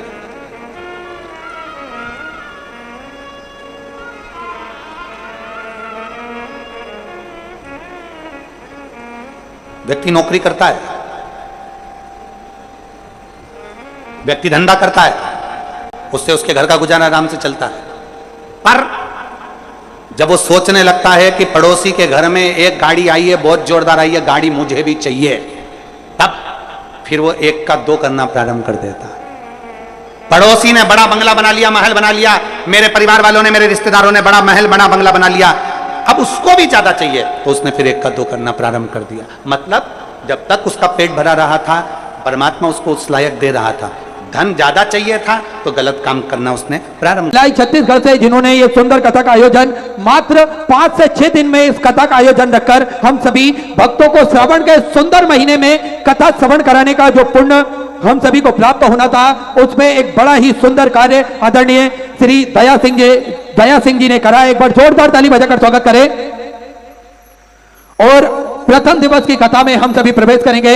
नित्य नई नूतन कथाओं के माध्यम से हम सभी को पूज्य गुरुदेव ने बताया है किस प्रकार से हम भगवान को एक लोटा जल चढ़ाकर अपने सारे रोग दोषों को मुक्त कर सकते हैं, किस प्रकार से हम अपने अंदर ये आदत डालकर निश्चित ही हम पुण्य का कार्य भी कर सकते हैं, सेवा का कार्य भी कर सकते हैं। पूज्य गुरुदेव ने हम सभी को कथाएं तो श्रवण कराई हैं, कथाओं के माध्यम से हमारा जीवन किस प्रकार से हमें जीना चाहिए, इस बारे में भी हम सभी को पूज्य गुरुदेव ने बताया है।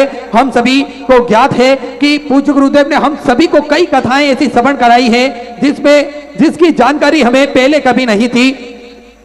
पर पूज्य गुरुदेव ने शास्त्रों द्वारा जो कथाएं हम सभी को श्रवण कराई है, उससे हम सभी को पता चलता है किस प्रकार से हम हमारे जीवन में क्या कुछ अच्छा कर सकते हैं, हम हमारे जीवन में क्या लोगों की सहायता कर सकते हैं, हम जीवन को किस प्रकार से जी सकते हैं। पहले भी देखिए कथाएं होती थी, पहले भी सब स्थानों पर कथा होती थी, पर यह शिव महापुराण की कथा जब से प्रारंभ हुई है, कथा का एक स्वरूप बदल गया है, कथा का एक आकार बदल गया है। पहले हम सभी देखते थे कि कहीं मंदिर देवालय या फिर धर्मशालाओं में कथा हो जाती थी और कुछ लोग उस कथा को बैठकर श्रवण कर लेते थे, पर अब कोरोना काल महामारी के बाद में शिव महापुराण की कथा जब से प्रारंभ हुई है, इसके बाद में ये लाखों का जन समुद्र हम सभी को देखने को मिलता है। भगवान के प्रति जो अपार श्रद्धा और भक्ति लोगों के हृदय में जागृत हुई है, ये शिव महापुराण की कथा का ही प्रभाव है। हम सभी देखते हैं कि आज कहीं पर भी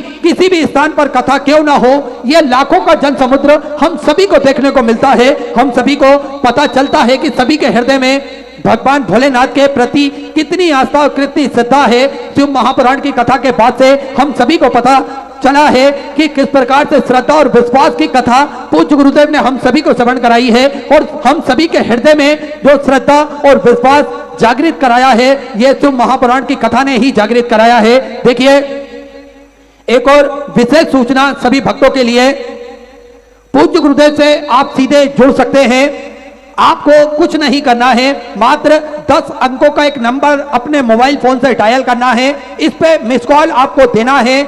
इससे आप पूज्य गुरुदेव से सीधे जुड़ जाएंगे। आगामी कार्यक्रमों की सभी सूचनाएं आप सभी को बड़े ही आराम से प्राप्त हो जाएगी। नंबर आप सभी नोट कर सकते हैं, अपने मोबाइल फोन निकालकर आप अभी ये नंबर डायल कर सकते हैं। नंबर आप सभी नोट करें 74338, रिपीट 74338, ये 10 अंकों का नंबर है। इसको कुछ नहीं करना है, आपको अपने मोबाइल फोन से एक मिस कॉल देना है और सीधे पूज्य गुरुदेव से आप जुड़ जाएंगे। आगामी कार्यक्रमों की सभी सूचनाएं आप सभी को प्राप्त हो सकेगी और पूज्य गुरुदेव की कथा की आगामी कथा की लिंक बड़े ही आराम से आपको प्राप्त हो जाएगी। आप मात्र मिस कॉल मारें। अभी जैसे महाशिवरात्रि का पर्व भी आएगा और शिवरात्रि की पूजन भी होगी, तो ये पूजन की सामग्री भी आपको इस नंबर पर मिस कॉल मारने से आप सभी को पूजन की सामग्री के बारे में भी सूचना प्राप्त हो जाएगी। तो नंबर एक बार आप पुनः नोट कर सकते हैं और जिसको इस नंबर के बारे में अभी जानकारी नहीं मिली हो, उन भक्तों तक भी ये नंबर की जानकारी आप पहुंचा सकते हैं। ये भी एक पुण्य का कार्य है। 74338 इस नंबर पर आपको मिस कॉल देना है और पूज्य गुरुदेव से आप सीधे जुड़ सकते हैं और इस नंबर की जानकारी अधिक से अधिक शेयर करें, जिससे सभी भक्त इस मिस कॉल नंबर का फायदा उठा सकें और सभी भक्त इसका लाभ ले सकें। सुंदर, आज कथा के हम सभी प्रथम दिवस में प्रवेश करेंगे। आप सभी दानदाताओं ने जैसा निर्माणाधीन कुमरेश्वर धाम के लिए जिन दानदाताओं ने अपनी सहयोग राशि प्रदान करी है, उन सभी पावनसारी पुण्यसारी दानदाताओं के नाम श्री सुमित विमल जी भार्गव दिल्ली से सुंदर 501 रुपए की स्वराशि आपने समर्पित की, बहुत बहुत बधाई। विजय दीप जी शर्मा राजस्थान से सुंदर 1001 रुपए की स्वराशि आपने समर्पित की। किशोरी देवी जी की तरफ से 501 रुपए। व्यांश सिंह जी गंडई छत्तीसगढ़ से सुंदर 501 रुपए की स्वराशि आपने समर्पित की। पंचाल सोनल बेन जी की तरफ से बड़ौदा गुजरात से सुंदर 1101 रुपए। धनराज जी की तरफ से तमिलनाडु से सुंदर 1001 रुपए की स्वराशि आपने समर्पित की। गुप्तदान में पंजाब से सुंदर 551 रुपए उर्मिला परशुराम जी पंडित की तरफ से गोरखा से सुंदर आपने 501 रुपए की स्वराशि समर्पित की। सुनील सिंह जी की तरफ से लखनऊ उत्तर प्रदेश से सुंदर 501 रुपए। सुनीता देवी जी की तरफ से सीतामढ़ी बिहार से सुंदर 501 रुपए। स्वर्गीय पद्माबाई जी की स्मृति में हैदराबाद से सुंदर 21,000 रुपए की स्वराशि देकर आजीवन भोजन भंडार संस्था ग्रहण करी। सुनहरे अक्षरों में अपना नामांकित कराया, बहुत बहुत बधाई। सुधा विचार आपके स्वराशि आपने समर्पित की। शुभम जी यादव इंदौर मध्य प्रदेश से सुंदर 1001 रुपए की स्वराशि आपने समर्पित की। उर्मिला देवी जी गुप्ता दिल्ली से सुंदर 501 रुपए की स्वराशि आपने समर्पित की। गौतम जी कटरा की तरफ से सुधा 501 रुपए गुप्तदान में सुधा 501 रुपए। पवन कुमार जी त्यागी की तरफ से बेगमपुर से सुंदर 551 रुपए की स्वराशि आपने समर्पित की। गुप्तदान में अजमेर राजस्थान से सुधा 501 रुपए गुप्तदान। उत्तराखंड से सुंदर 1001 रुपए की स्वराशि आपने समर्पित की। अंजलि जी मिश्रा गाजियाबाद उत्तर प्रदेश से सुधा 501 रुपए। अनिल जी वर्मा की तरफ से बेंगलुरु से सुधा 501 रुपए। कौशल जी तागड़े की तरफ से भिलाई छत्तीसगढ़ से सुंदर 1001 रुपए। सारिका जी राउत की तरफ से मराठी से सुंदर आपने 501 रुपए की स्वराशि समर्पित की। कैलाश बेन जी पटेल की तरफ से महासना गुजरात से सुंदर 500 रुपए की स्वराशि आपने समर्पित की। शैलजा जी तिवारी नवाबगंज कानपुर उत्तर प्रदेश से 21,000 रुपए की स्वराशि देकर आजीवन भोजन भंडार संस्था ग्रहण करी। सुनहरे अक्षरों में अपना नामांकित कराया, बहुत बहुत बधाई। सुधा विचार आपके स्वराशि आपने समर्पित की। अमरेश जी झा बिलासपुर छत्तीसगढ़ तो सुधर 3,500 रुपए की चौकरे से आपने समझ की। गीतांजलि नरेंद्र जी की तरफ से उदयपुर राजस्थान से 1100 रुपए। तनुषा जी प्रजापति की तरफ से सुधा 500 रुपए। सविता देवी जी की तरफ से धनबाड़ झारखंड तो सुधा 500 रुपए की चौकरे से आपने समझ की। जीडी दीपेश जी साहू राजनांदगांव छत्तीसगढ़ तो सुधा 10,000 रुपए की चौकरे से आपने बाबा कुमरेश्वर धाम की समझ की बहुत बहुत बधाई। स्वतः विचार आपके 14 चौकरे से आपने समझ की। पुरुषोत्तम जी साहू बिलासपुर छत्तीसगढ़ तो सुधा 5,100 रुपए की चौकरे से आपने गौ माता के चारे तो समझ की बहुत बहुत बधाई। स्वतः विचार आपके 14 चौकरे से आपने समझ की। संगीता जी गुप्ता दिल्ली तो सुधा 500 रुपए। अजय सिंह राठौर की तरफ से सागर मध्य प्रदेश से 21 रुपए। नीतू जी तिवारी की तरफ से मुंबई से सुधा 500 रुपए। दीपक सिंह की तरफ से पट्टा बिहार से सुधा 500 रुपए। संगीता जी निर्मालकार की तरफ से उड़ीसा से सुधा 1100 रुपए। राहुल जी की तरफ से पुणे मराठे तो सुधा 500 रुपए। गुप्तधन में हिसार हरियाणा सुधा 1100 रुपए की चौकरे से आपने समझ की। पंकज कुमार जी बिहार से सुंदर 1,000 रुपए। हेमलाल जी हेमलता जी की तरफ से जगदलपुर से सुंदर 500 रुपए की चौकरे से आप समझ की। पदम सिंह जी वर्मा की तरफ से कोटा राजस्थान से सुधा 500 रुपए। ऋषभ जी हुसैन की तरफ से दिल्ली से सुधा 500 रुपए। मोहसिन किशोर जी कोहली की तरफ से नासिक मराठे से सुधा 500 रुपए। ईश्वरी प्रसाद जी की तरफ से आगरा उत्तर प्रदेश से सुधा 500 रुपए। सुमन जी केसरवानी की तरफ से सकलगढ़ से सुधा 500 रुपए। जगदीश जी भारद्वाज की तरफ से रोहतक हरियाणा सुधा 500 रुपए। अनुराधा जी टेलर की तरफ से बूंदी राजस्थान से सुधा 500 रुपए। आर्या जी त्रिपाठी की तरफ से वाराणसी उत्तर प्रदेश से 1,000 रुपए की चौकरे से आपने समृद्ध की। मीना जी खन्ना लुधियाना पंजाब से सुधा 500 रुपए की चौकरे से आपने समृद्ध की। हरदाना जी साहा की तरफ से साहिबगंज से सुधा 1,000 रुपए की चौकरे से आपने समृद्ध की। नितिन जी मालवी की तरफ से इंदौर मध्य प्रदेश से सुधा 500 रुपए। गुप्तधन में सुधा 500 रुपए। राजकुमार जी चतुर्वेदी की तरफ से बस्ती उत्तर प्रदेश से सुधा 500 रुपए। दर्शन देवी जी की तरफ से बिजनौर उत्तर प्रदेश से सुधा 1100 रुपए की चौकरे से आपने समझ की। परशुराम जी की तरफ से बिलासपुर छत्तीसगढ़ से सुधा 1100 रुपए। मुकुल जी जिंदल की तरफ से दिल्ली से सुधा 651 रुपए की चौकरे से आपने समझ की। गीता देवी जी कुमावत की तरफ से चित्तौड़ राजस्थान से सुधा 1100 रुपए की चौकरे से आपने समझ की। जगदीश जी परमार इंदौर मध्य प्रदेश से सुधा 501 रुपए की चौकरे से आपने समझ की। दिव्यांशी जी की तरफ से बठिंडा पंजाब से सुधा 501 रुपए की चौकरे से आपने समझ की। बिंदिया मुकेश जी की तरफ से नागपुर मराठी से सुधा 500 रुपए। पुष्पा जी राजेंद्र भाई जी सोनी की तरफ से अहमदाबाद गुजरात से सुधा 500 रुपए। चिराग जी गुप्ता कोलकाता वेस्ट बंगाल से सुधा 1100 रुपए। गुप्ता में सुधा 500 रुपए। शांति भाई जी कहर की तरफ से झालावाड़ राजस्थान से सुधा 500 रुपए। ललिता बीजी शर्मा की तरफ से कल्याण से सुधा 1,000 रुपए। कविता जी शुक्ला की तरफ से सुधा 1100 रुपए। गौरीशंकर जी की तरफ से वाराणसी उत्तर प्रदेश से सुधा 500 रुपए। चांदनी हर्ष जी पटेल की तरफ से यूएसए से आपने सुधा 2,500 रुपए की चौकसी। समृद्ध की बहुत बहुत बधाई। चंचल कुमार जी की तरफ से अहमदाबाद गुजरात से सुधा 500 रुपए। गोपाल जी चौरसिया बिहार से सुधा 1,000 रुपए। आरपी जी मौर्य की तरफ से भोपाल मध्य प्रदेश से 500 रुपए। मंजू जी श्रीवास्तव गुड़गांव हरियाणा से सुधा 1100 रुपए की चौकरे से आप समझ की। परेश जी बाकड़िया की तरफ से बड़ौदा गुजरात से सुधा 1100 रुपए। अरुण कुमार सिंह जी की तरफ से मुजफ्फरपुर बिहार से सुधा 500 रुपए। प्रसन्न दिलीप जी बंसीवाल की तरफ से संभाजी नगर मराठी से सुधा 500 रुपए की चौकरे से अपने बाबा कुमरेश्वर धाम की बहुत बहुत बधाई। आप सभी को ज्ञात है निर्माणाधीन कुमरेश्वर धाम पर बाबा कुबेर भंडारी की पावन धरा पर सेवा के सारे कार्य चलते हैं सुचारू रूप से पूज्य गुरुदेव के सानिध्य में। आप सभी को ज्ञात है कि कंकड़ शंकर की ये पावन भूमि, कंकड़ शंकर की ये पावन भूमि जप स्थली है, तप स्थली है, आराधना स्थली है, साधना स्थली है। भक्त अपने मन की मुराद लेकर वहां पर पहुंचते हैं और 108 बार किसी भी स्थान पर बैठकर श्री शिवाय नमस्तुभ्यम का जाप करते हैं। मेरा कुबेर भंडारी, मेरा राजा धीराज महाकाल राजा उन सभी भक्तों की मनोकामना न केवल कुछ ही दिनों में पूर्ण कर देते हैं अपितु उन सभी भक्तों का भंडार भरकर रख देते हैं। ऐसी कृपा है इस धरा पर। सेवा का कार्य भी प्रतिदिन सुचारू रूप से चलता है, जिसमें चाहे मानव सेवा हो, जीव सेवा हो या फिर गौ माता की सेवा हो, सभी प्रकार की सेवाएं हमेशा श्री विठलेश्वर सेवा समिति के सानिध्य में, पूज्य गुरुदेव के सानिध्य में होती है। आप सभी को ज्ञात है कि भोजन भंडारा जो कि निःशुल्क रूप से चलता है, जिसमें लाखों सैकड़ों हजारों भक्त प्रतिदिन भोजन भंडारे की ग्रहण करते हैं और अपने जीवन को कृतार्थ करते हैं, आनंद में करते हैं, जिसपे 21,000 रुपए की स्वर्गराशि आप देते हैं, आजीवन भोजन भंडारे की सदस्यता ग्रहण करते हैं और उसी से यह भोजन भंडारा प्रतिदिन 365 दिन चलाया जाता है, जिसपे भक्त भोजन भंडारा ग्रहण कर अपने जीवन को कृतार्थ करते हैं और इसका कोई शुल्क नहीं लिया जाता है। साथ में आप सभी को ज्ञात है कि गौ माता की सेवा जो कि प्रतिदिन सुचारू रूप से चलती है, एक और भव्य गौशाला का निर्माण कार्य और चालू हो चुका है। आप सभी को ज्ञात है कि स्वास्थ्य शिविर हमेशा श्री विठलेश्वर सेवा समिति के सानिध्य में लगाए जाते हैं निःशुल्क रूप से, ताकि के भक्त अपने स्वास्थ्य की जांच करवा सके, उस स्वास्थ्य के विषय में जानकारी प्राप्त कर सके। इसलिए समय समय अनुसार स्वास्थ्य शिविर भी श्री विठलेश्वर सेवा समिति के सानिध्य में कुबेर भंडारी की पावन धरा पर लगाए जाते हैं। एक प्राथमिक उपचार केंद्र जो कि पूज्य गुरुदेव के सानिध्य में निःशुल्क रूप से चलता है, जिसमें दवाई गोली भी निःशुल्क रूप से वितरण की जाती है। साथ में 2 एम्बुलेंस भी भक्तों की सुविधा के लिए 24 घंटे उपलब्ध रहती है। ऐसे सेवा के कार्य चलते हैं, जिसमें आप सभी को ज्ञात है कि 251 कमरों की जो भव्य विशाल धर्मशाला बनने जा रही है, उसका निर्माण कार्य बढ़ाते हुए 351 कमरों की यह विशाल भव्य धर्मशाला बनेगी। लगभग 15 से 16 बड़े बड़े हॉल भी इस धर्मशाला के अंतर्गत बनाए जाएंगे। तो ये सेवा के सारे प्रकल्प चलते हैं पूज्य गुरुदेव के सानिध्य में, और निःशुल्क रूप से रुद्राक्ष वितरण प्रतिदिन किया जाता है, जिसका किसी भी प्रकार का कोई शुल्क नहीं लिया जाता है। पूज्य गुरुदेव का एक संकल्प है कि सभी सनातन धर्म के मानने वाले लोगों के गले में रुद्राक्ष हो, सभी सनातन धर्म के मानने वाले लोग ये रुद्राक्ष की महिमा को जान सके, इसलिए पूर्णतः निःशुल्क रूप से पूज्य गुरुदेव के सानिध्य में रुद्राक्ष वितरण किया जाता है। और ये सेवा के सारे संकल्प पूज्य गुरुदेव के सानिध्य में चलते हैं। आप भी इन सेवा के संकल्पों से जुड़ सकते हैं और अपने जीवन को कृतार्थ कर सकते हैं, आनंद में कर सकते हैं। तो जिन दानदाताओं को अपनी प्रदान करना है वे टीवी स्क्रीन पर श्री पिछले सेवा समिति के 2 account number axis bank account, central bank of India का चल रहा है। दोनों में से किसी भी अकाउंट में अपनी सेवा आप जमा कर अपना नाम व्हाट्सएप पर भेज सकते हैं। आइए सीधे व्यासपीठ की शरण में चलते हैं। पूज्य गुरुदेव के सानिध्य में सुंदर हम सभी आज प्रथम दिवस की कथा श्रवण करेंगे। जय जय श्री राधे, हर महादेव, श्री शिवाय नमस्ते।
परम दयाल की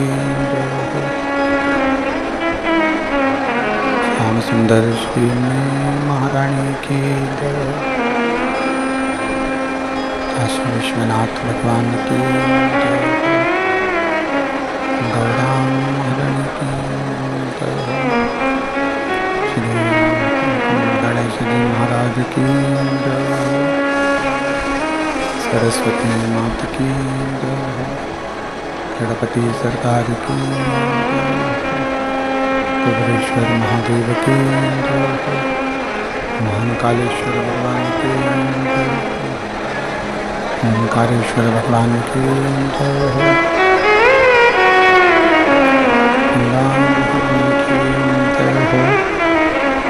संत सदगुरुदेव माता की चिंता संतान हिंता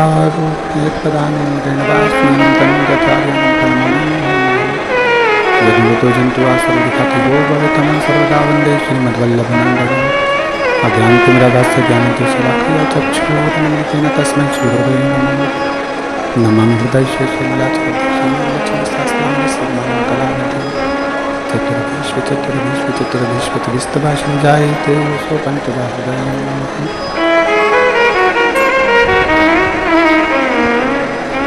बोलो विश्वनाथ भगवान की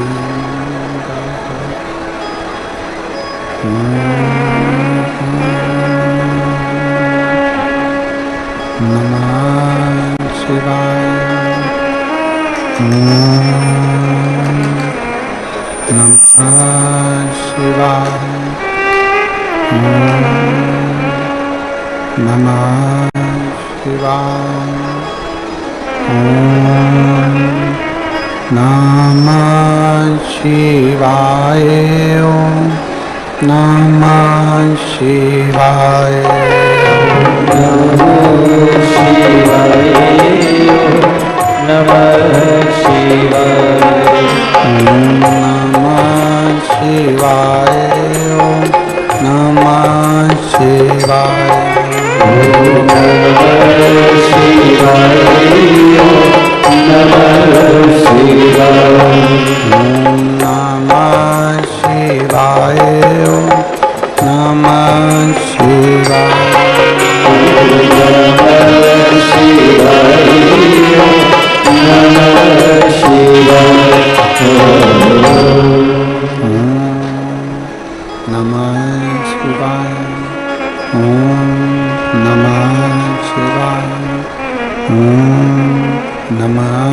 शिवाय ओम नमः शिवाय ओम नमः शिवाय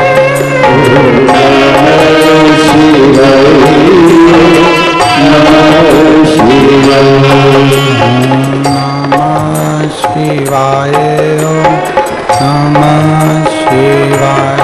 ओम नमः शिवाय नमः शिवाय गौर नमः शिवाय नमः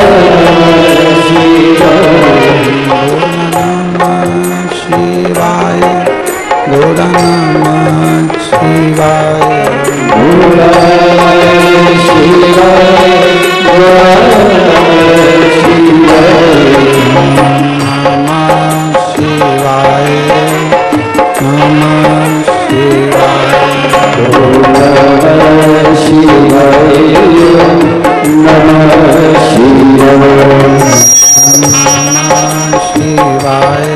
शिवाय नमः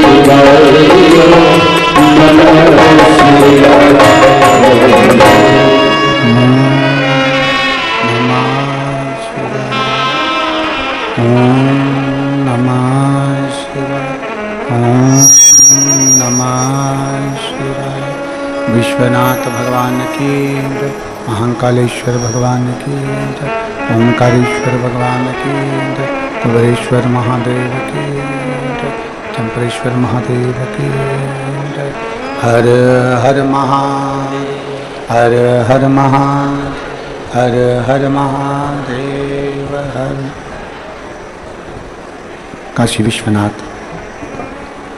ओगरदानी त्रिकालदर्शी कैलाशी अविनाशी भगवान शिव, जिनकी पुनीत पावन शिव महापुराण की कथा संपूर्ण विश्व के कल्याण हेतु बाबा